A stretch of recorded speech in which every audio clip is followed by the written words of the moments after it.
You ever have one of those nights where a sound rips you out of a dead sleep, and you just know? You know something's wrong. Deep in your bones, you can feel it. For Silas Sullivan, that sound was a crack that tore through the dead Texas winter like a whip. He was bolt upright in his bed before his eyes were even open, the freezing air of the cabin a shock against his skin. His hand, moving on its own, was already wrapped around the cold steel of the Winchester rifle he kept propped against the bedpost. 5 years since the war, and his body still knew the drill. Sleep to survival in a single heartbeat. He held his breath, listened. Nothing. Just the wind whistling through the pines, the groan of the old logs settling. Then he heard it again.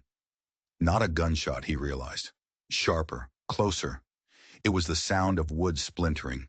Someone was at his food store. In this wilderness, a man's food store wasn't just a pantry, it was life. It was the smoked meat and preserved vegetables that stood between him and starving to death before the spring thaw. And someone was breaking into it. He pulled on his boots, didn't bother with the laces, shrugged on his heavy wool coat.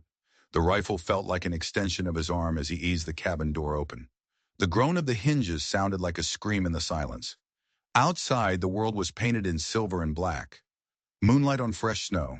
It was beautiful, but Silas wasn't looking at the scenery. He was looking at the tracks. A single set of tracks, leading straight from the dark tree line to the small shed where he kept his supplies. The shed door hung crooked on a splintered latch. Silas raised the Winchester to his shoulder, the metal cold against his cheek. He squinted into the darkness of the shed's interior. "Step out slow," he called out, his voice rough, like an old engine that hadn't been started in a while. "I got no quarrel with you, but I'll shoot if I have to." A noise came from inside, not the heavy shuffle of a man, something else, something small and terrified. Silas frowned. This wasn't right. He reached into his pocket, pulled out a match and struck it against the doorframe. The tiny flame flared to life, pushing back the shadows. He held it forward, and his blood ran cold. It wasn't a drifter. It wasn't a bandit. It wasn't even an animal. Cowering in the corner of the shed, her eyes wide with terror reflecting the tiny flame, was a woman, an old woman, native. Her skin was ashen, her silver-streaked hair bound in two long braids that stood out starkly against the dirty floor.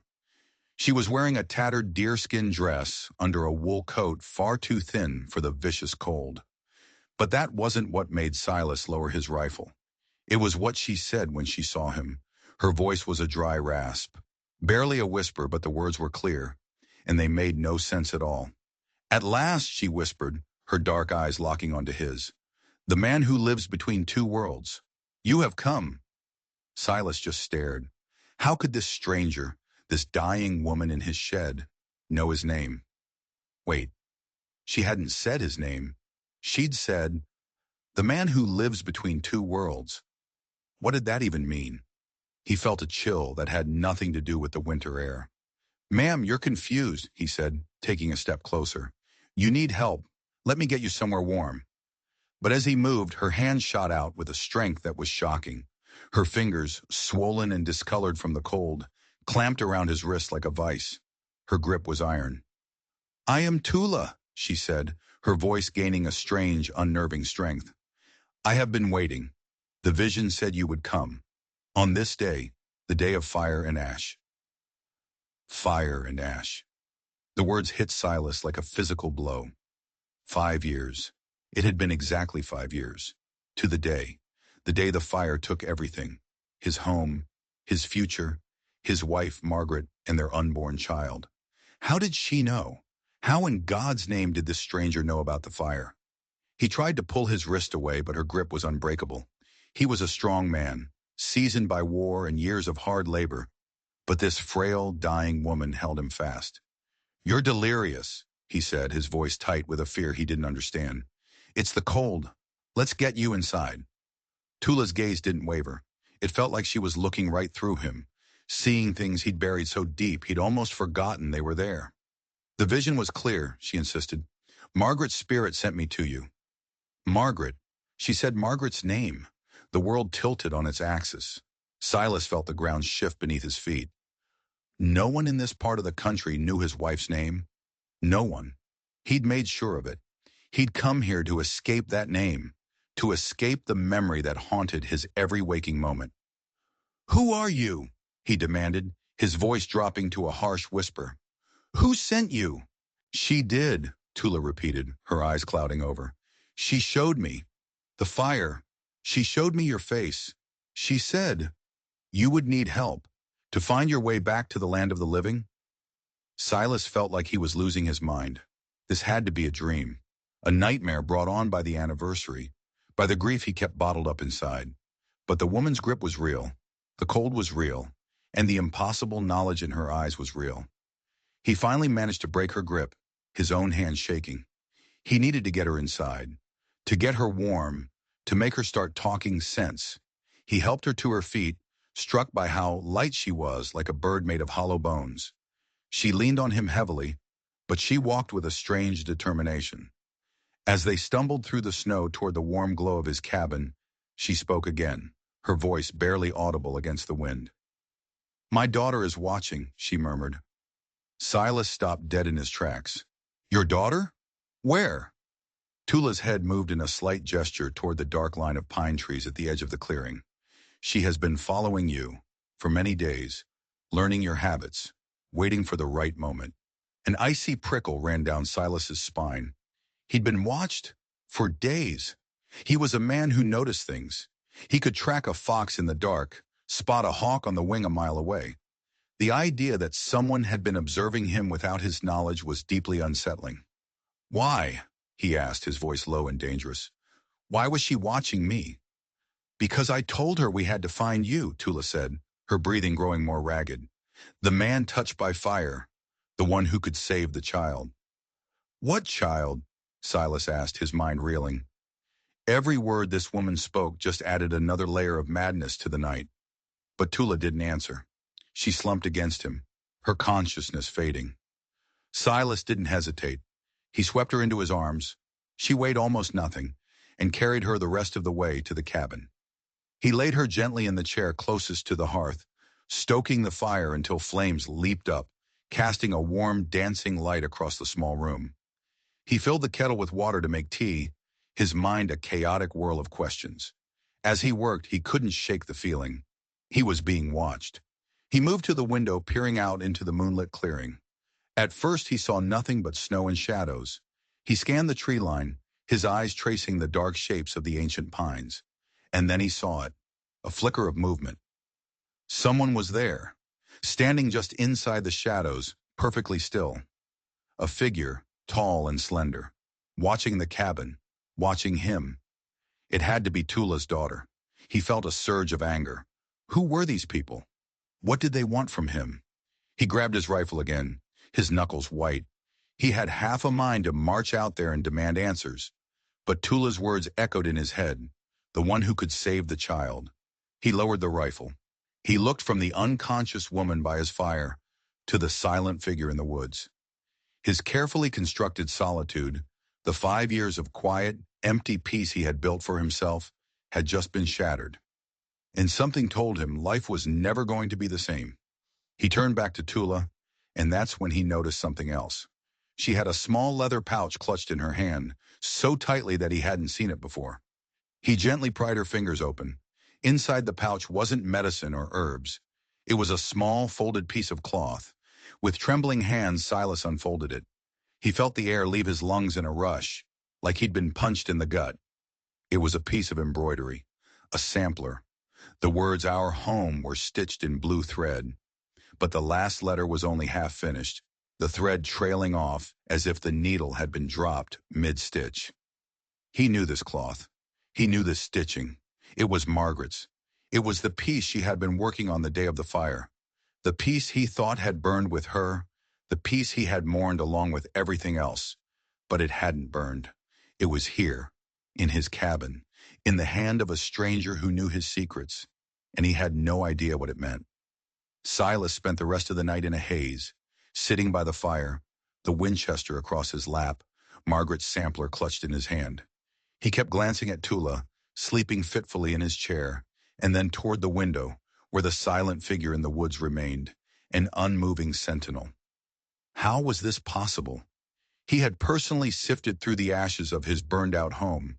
He'd found nothing but char and ruin. The sewing box where Margaret kept her things had been melted into a single, unrecognizable lump of metal. There was no way the sampler could have survived. Yet here it was. His mind rebelled. It had to be a trick. A cruel, elaborate hoax. But who would play such a trick? And why? No one even knew he was here. He thought back to Tula's words. Margaret's spirit sent me. He wasn't a man who believed in ghosts. He believed in what he could see and touch. He believed in the solid weight of his rifle, the heat of the fire, the ache in his bones. But the piece of cloth in his hand was real. It was tangible proof of something he couldn't explain. As the first gray light of dawn began to creep into the cabin, he drifted into an uneasy sleep. And he dreamed. He dreamed of the fire, but it was different from his usual nightmares. This time, he wasn't standing outside, helpless, watching it burn. He was inside the flames, but they didn't touch him, and Margaret was there. She was standing in the center of the inferno, her face calm and beautiful, her belly round with the child they were expecting. It wasn't your fault, she said, her voice clear above the roar of the fire. It was never your fault. Then the scene shifted. He was in the forest clearing. The tall, slender figure from the woods was standing before him. He couldn't see her face, but he saw a single eagle feather woven into her dark hair. She needs you, Margaret's voice whispered, seeming to come from the trees themselves. And you need her. Silas jerked awake, his heart pounding. The fire had burned down to embers. Tula was still asleep. Then he heard it, a soft crunch of footsteps in the snow. He grabbed his rifle and moved to the door, his heart hammering against his ribs. He looked through the small peephole he'd drilled in the wood. The figure was walking across the clearing, moving with a deliberate grace. As she drew closer, the morning light caught her features. She was young, maybe in her mid-20s, with a face that was a striking combination of strength and beauty. Her dark hair was in a single long braid, and woven into it, just as in his dream, was an eagle feather. She stopped at the porch steps and looked directly at the door, as if she knew he was watching. Silas's mind was a storm. The dream, the feather, it was too much. He took a deep breath, set the rifle aside, and opened the door. You might as well come in, he said, his voice hoarse. Your mother's inside. The woman's dark eyes surveyed him, intense and unreadable. She gave a single slow nod, then stepped inside. I am Ayana, she said, her voice low and melodic. You are Silas Sullivan. It wasn't a question. She moved past him and went to her mother's side, placing a hand on Tula's forehead. She has a fever, she said, her expression growing guarded. The abrupt, practical statement cut through the strange, dreamlike atmosphere. She was near frozen when I found her, Silas said, finding his footing again in the world of practical problems. I made some tea. She needs more than tea, Ayana said, turning to face him fully.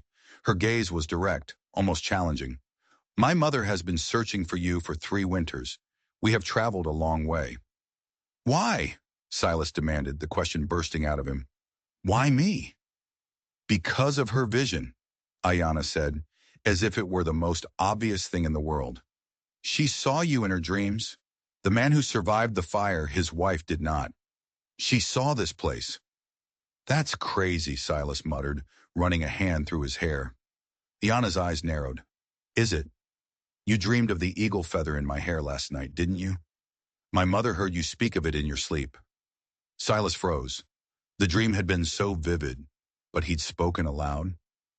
She also heard you say another name, Ayana continued, her voice dropping slightly. Maggie.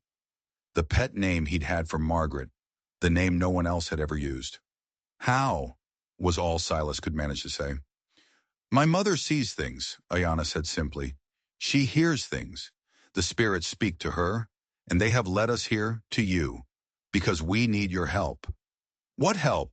Silas asked, feeling like he was being pulled deeper and deeper into a mystery he couldn't comprehend. What do you want from me? Ayana took a deep breath. She looked from Silas to her sleeping mother, and then her hand moved, resting protectively on her own abdomen. My mother's vision was not just about the past. she said, her voice now barely a whisper. It was about the future.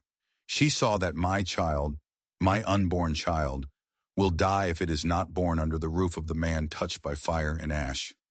She held his gaze, her dark eyes filled with a desperate plea. I am with child, Silas Sullivan, she said, and the vision says you are the only one who can save her. Silas stared at her, at the slight swell of her belly beneath her deerskin dress that he hadn't noticed before. His cabin, a baby, another baby. The world seemed to recede, the cabin walls closing in. He thought of his own child, the one who never had a chance to draw a single breath. And now these strangers were telling him that another child's life depended on him, on this place, this monument to his own failure. No, he said, shaking his head, backing away. No, you don't understand. This is the last place on earth a child should be born. This place it's a tomb. It is a shelter, Ayana countered, her voice firm, cutting through his panic. It is a home you built with your own hands, and it is the place my mother's vision has led us to. We have no other choice, and neither do you. He looked at her, at the fierce determination in her eyes, and he knew she was right. For whatever insane reason, their path had led to his door, and he was trapped by a dying woman's vision, by a dream of his dead wife, and by the fate of an unborn child he'd never met. The solitude he had guarded so fiercely for 5 years was over, and a storm was coming. He could feel it. Not just a storm of snow and wind, but a storm of secrets and danger that threatened to pull him under for good. Ayana set about caring for her mother with a quiet, unnerving efficiency. It was clear she was used to this, used to surviving on the edge. Silas found himself moving on instinct, responding to her requests for clean water, for cloth, for the whiskey he kept for the deepest winter chills. As she gently bathed Tula's face, she spoke in a soft, flowing language he didn't recognize.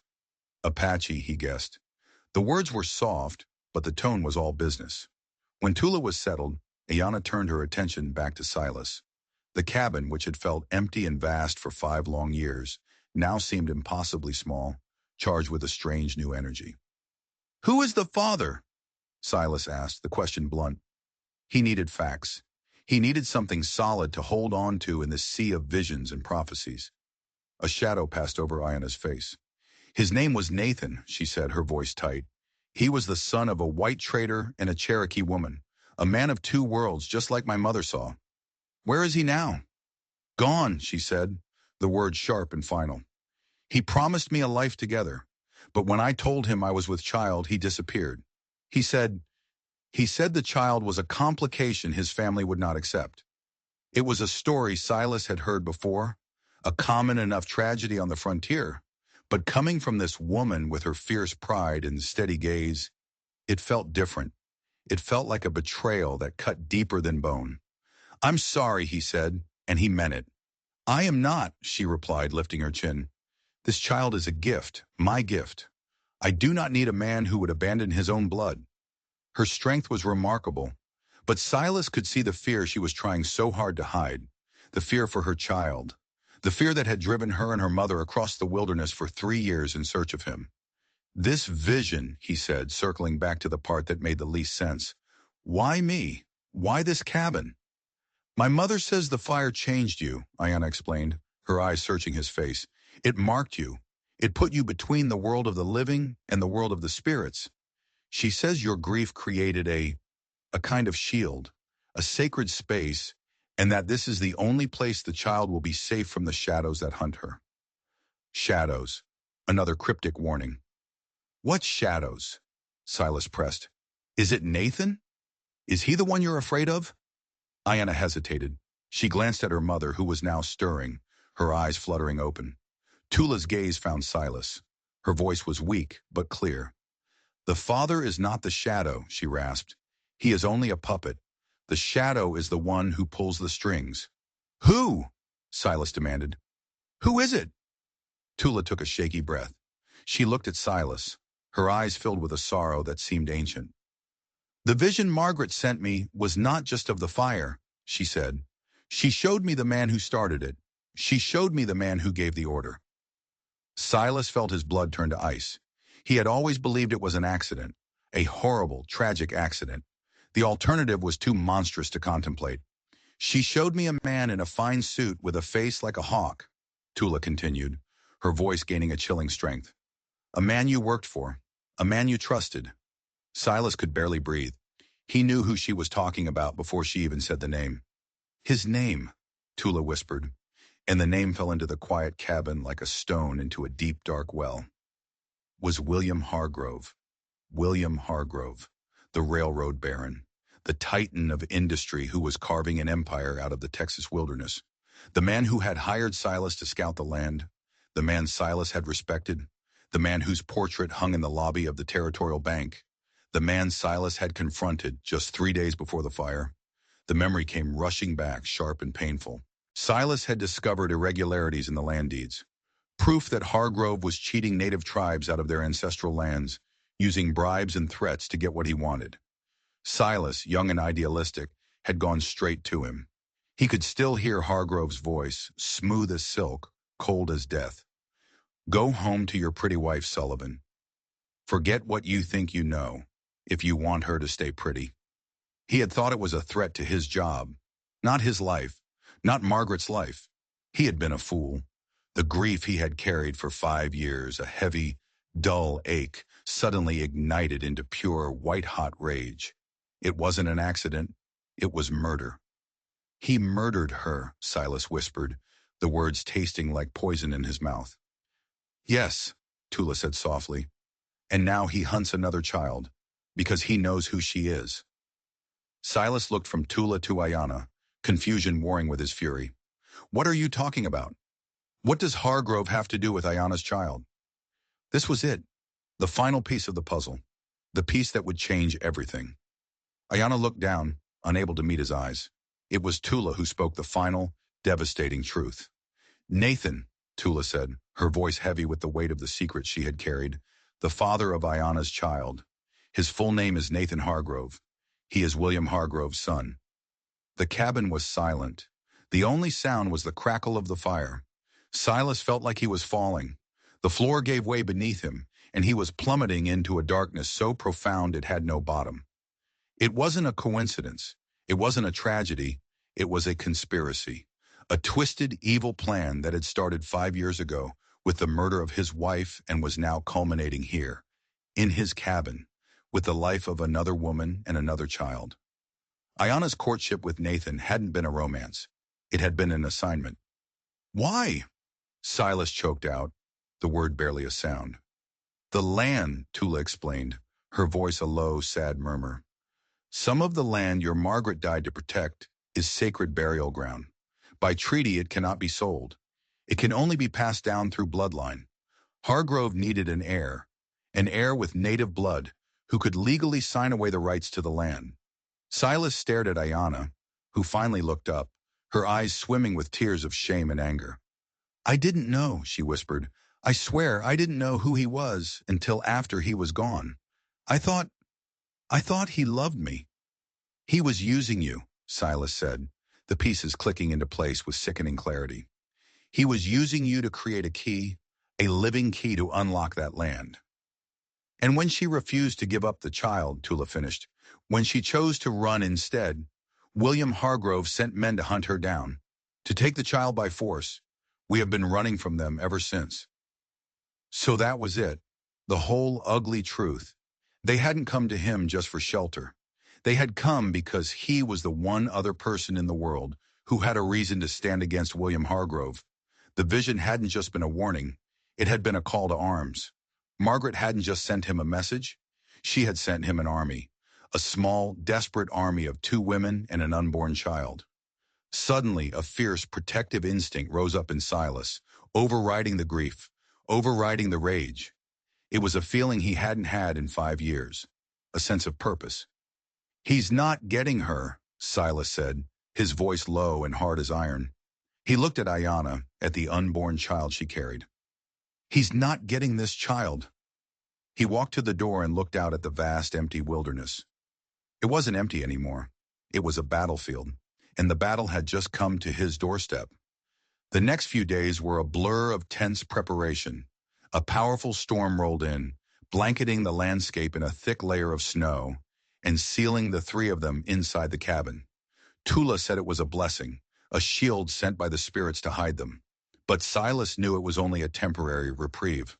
A storm could hide them, but it could also hide the approach of their enemies. He taught Ayana how to use the small pistol he kept hidden in his trunk. Her hands were steady, her eyes clear. She was a fast learner. Tula, meanwhile, seemed to be in a world of her own, mixing herbs and chanting in a low voice, creating small medicine pouches that she hung over the door and windows. Silas didn't understand her rituals, but he didn't question them. In this new, strange world he found himself in, he was willing to accept any help he could get. The fragile peace was shattered on the third day of the storm. Silas was outside chopping wood, the rhythmic work a small comfort in the suffocating tension, when he saw them. Three riders, dark figures moving slowly through the swirling snow. They weren't locals. They weren't trappers. They were moving with a purpose that made the hair on Silas's neck stand up. He dropped the axe and sprinted back to the cabin. "They're here," he said, bursting through the door. Three riders coming from the east. Ayana's face went pale, but she moved immediately, grabbing the pistol. Tula simply nodded, as if she had been expecting them all along. "It is not the hunters," she said calmly. "Not yet. This is a messenger, a scout." "How do you know?" Silas asked, moving to the window, peering through a crack in the shutters. "I see a man in fine boots," Tula replied, her eyes distant. "A man who carries paper, not a gun. He comes to confirm the rumors, to see if the prize is truly here." Sure enough, as the riders drew closer, Silas could see that one of them was different. He was dressed like a city man, uncomfortable on his horse, his face pinched against the cold. The other two were rough-looking men, hired muscle by the look of them. They stopped at the edge of the clearing. The man in the fine boots dismounted and walked toward the cabin, his steps hesitant in the deep snow. "Silas Sullivan?" he called out, his voice thin in the wind. "My name is James Forrester. I represent the Western Territories Development Company. I like a word." Western Territories Development Company, one of Hargrove's dummy corporations. Silas opened the door just a crack. "I've got nothing to say to a man who works for William Hargrove." Forrester's polite mask slipped for a second. "Mr. Hargrove has a vested interest in the residents of this area. He heard a rumor that you were sheltering a certain Apache woman, a woman who is with child." "This is my land," Silas said, his voice like gravel. "Who I shelter is my business. It becomes Mr. Hargrove's business when the child in question is his grandchild," Forrester retorted, his voice turning nasty. So they knew. The pretense was over. "Tell Hargrove," Silas said, his voice dropping to a dangerous low, "that he will never lay a hand on that child. Not while I'm breathing." Forrester laughed, a short, ugly sound. "That's the other thing I came to confirm, Sullivan. Whether you'd be reasonable." He turned and started walking back to his horse. "Mr. Hargrove will be disappointed to hear you're not. He'll be sending a much larger, much less conversational party to collect his property. I'd expect them within the week." He mounted his horse, gave Silas one last contemptuous look, and the three riders disappeared back into the snowstorm. Silas slammed the door shut, his heart pounding with a mixture of fear and adrenaline. A week. They had a week. "He knows," Ayana whispered, her hand on her belly. "Yes," Tula said, her face grim, "and now the real storm begins." That night, as the wind howled outside, Ayana went into labor. It came on suddenly, violently. One moment she was helping Silas barricade the windows. The next she was crying out, doubling over in pain. "It's too soon," she gasped, her face beaded with sweat. "The baby's not due for another 2 weeks." "The stress of the visitors has hastened it," Tula said, her calm demeanor finally cracking. She guided Ayana to the bed, her movements swift and practiced. "Silas, heat water. Bring clean cloths. The child is coming. Now." The cabin was transformed into a frantic birthing room. The storm outside seemed to mirror the storm within, the wind shrieking like a woman in pain, the snow beating against the walls. Silas worked on autopilot, following Tula's sharp commands, his mind a numb buzz of terror. This couldn't be happening. Not now. Not with Hargrove's men on their way. The labor was hard and fast. Ayanna was courageous, her cries muffled by the blanket she bit down on, her hands gripping Silas's until his knuckles were white. He stayed by her side, wiping her brow, whispering words of encouragement he didn't feel. He saw the flash of Tula's knife, heard the sharp intake of Ayanna's breath, and then a new sound, a cry, thin but strong, the cry of a newborn. "A girl," Tula announced, her voice thick with emotion as she lifted the tiny, squirming infant. "A daughter." Ayanna collapsed back onto the bed, tears of exhaustion and joy streaming down her face. Tula cleaned the baby and wrapped her in a soft blanket, placing her in Ayanna's arms. Silas stared, mesmerized. The baby was perfect, a tiny, beautiful miracle born in the middle of a siege.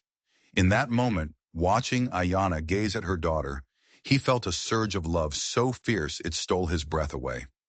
This was his family, this strange, broken, beautiful family, and he would die to protect them. "What will you name her?" he asked, his voice hoarse. Ayanna looked up at him, her eyes shining. "Dawn," she whispered, "because she is the beginning of a new day." She hesitated for a moment, then added, "Dawn Sullivan." Silas felt his knees go weak. His name. She was giving the child his name. Before he could even process it, Tula, who had moved to the window, spoke one chilling word. "They're here." Silas spun around. He peered through the crack in the shutters. The snowstorm had broken. The moon was out, casting an eerie light on the clearing, and it was filled with men. At least a dozen of them, heavily armed, forming a circle around the cabin. They hadn't waited a week. They had used the storm as cover. Forrester's visit had been a diversion. They were trapped. A brand new mother, a newborn baby, an old woman, and one man with one rifle against a dozen hired guns. A voice cut through the night, a voice Silas recognized with a jolt of shock and hatred. It wasn't one of the hired guns. It was cultured, arrogant, and chillingly familiar. "Ayanna," the voice called. "I know you're in there. I've come for my child." It was Nathan Hargrove. Nathan stood in the moonlit clearing, a silhouette of entitlement and betrayal. Silas could see him clearly now, his city clothes looking absurd in the rugged wilderness, a pistol held loosely at his side. He looked like his father. He had the same hawk-like features, the same air of casual cruelty. "It's over, Ayanna," Nathan shouted. "My father is a patient man, but his patience has run out. Give me the child, and he might let the rest of you live." "Go to hell, Hargrove," Silas yelled back, positioning his rifle in the window frame. Nathan laughed.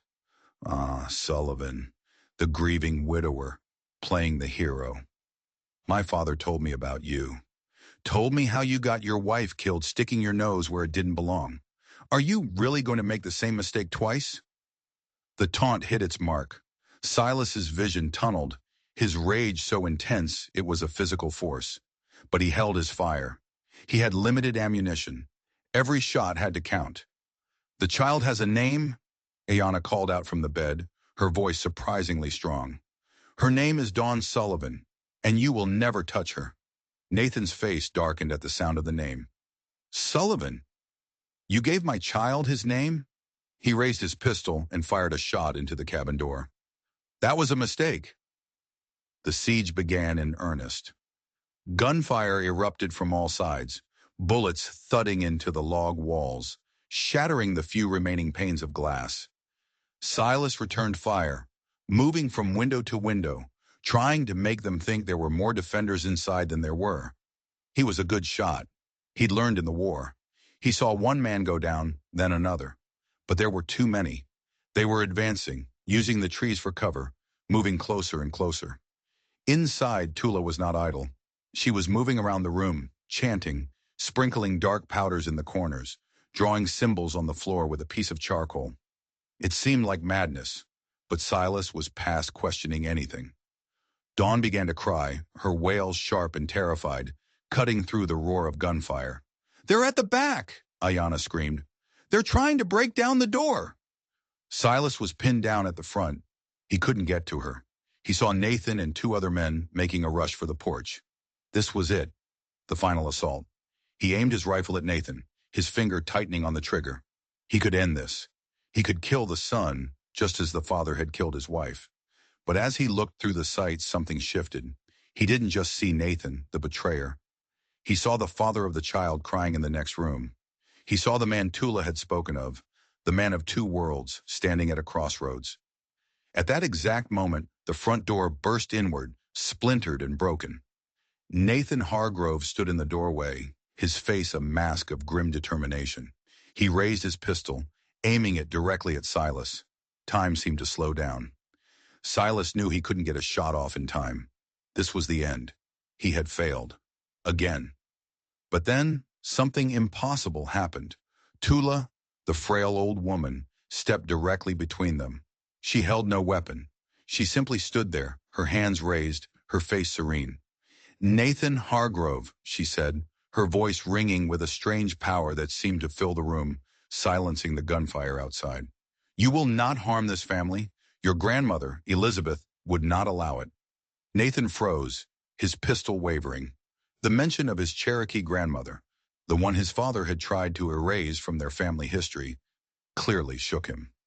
"The blood of the people you hunt flows in your own veins," Tula continued, her eyes boring into his. "This child is not a key. She is not property. She is your daughter, your chance at redemption. Choose, Nathan. Choose which half of you will win this night, the father's greed or the mother's honor." A war was taking place on Nathan's face, a battle for his very soul. He looked from Tula to Silas, and then his gaze fell on the doorway to the back room, where Ayanna stood, holding their daughter, her eyes blazing with defiance. He saw his child, his daughter, and something inside him broke. With a cry of anguish, he spun around, not firing at Silas, but at the two men who had followed him onto the porch. "Get back!" he screamed. "Leave them alone!" His men stared at him in stunned disbelief, but their hesitation was their undoing. From the darkness of the trees, more gunshots erupted, but these weren't aimed at the cabin. They were aimed at Hargrove's men. Figures emerged from the woods, local trappers and homesteaders, men who valued their privacy and didn't take kindly to hired armies invading their territory. Carter, the old storekeeper, must have sent word. The tide had turned. Caught between the cabin and the surprise attack from the woods, Hargrove's men broke and fled. In the sudden, ringing silence, Nathan Hargrove slowly lowered his pistol. He turned back, his face streaked with tears. He looked at Ayanna, at the baby. "I'm sorry," he whispered. "I am so sorry." The fight was over, but the war was not. William Hargrove was not a man to accept defeat. But with Nathan's defection, they now had an inside source. Nathan knew his father's secrets. He knew where the real ledgers were kept, the ones that documented the bribes, the threats, the arson, the proof Silas needed to get justice for Margaret. It took months, months of careful planning, of secret meetings, of Nathan risking his life to smuggle documents out of his father's safe. But in the end, they did it. The evidence was undeniable. William Hargrove, the great railroad baron, was exposed as a murderer and a thief. His empire crumbled. He would spend the rest of his life in a federal prison. The man who had everything, reduced to nothing. Justice was served, not just for Margaret, but for the countless others whose lives Hargrove had destroyed. On the day the news of Hargrove's conviction reached the small cabin, Silas took Margaret's unfinished sampler from his pocket. He sat on the porch, watching Dawn take her first wobbly steps across the yard, her laughter echoing in the clear spring air. Ayanna stood beside him, her hand resting on his shoulder. Tula sat in her rocking chair, humming a soft, ancient tune. This was his family, his home.